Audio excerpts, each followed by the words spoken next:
Assalamualaikum warahmatullahi wabarakatuh.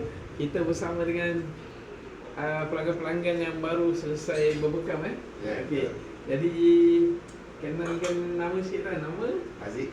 Aziz. Okey, tuan. Firdaus. Walaupun saya dah tahu, saya tanya balik lah. Okey. Jadi hari ni bekam apa tuan? Maksudnya depan belakang Depan belakang full body. Yang ni kali pertama? Kali pertama berbekam Okey, tuan kali ketiga dah.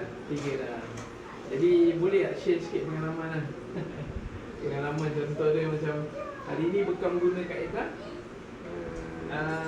toreh Jadi kan ramai orang takut berbekam jadi macam mana pengalaman guna toreh?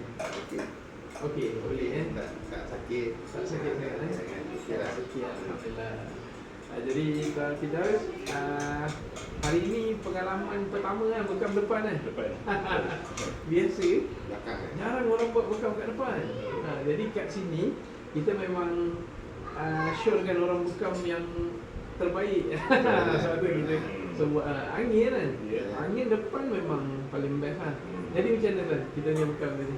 Yang best lah. Kurangkan angin. Alhamdulillah.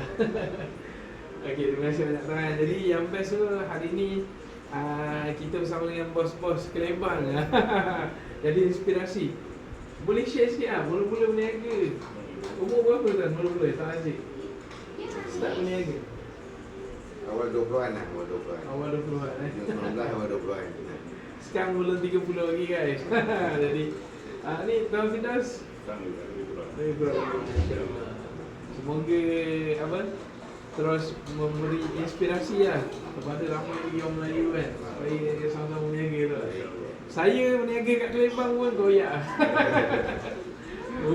bukan senang Jadi semoga berjaya. Jumpa lagi. Terima kasih banyak. Terima kasih banyak. Jumpa lagi.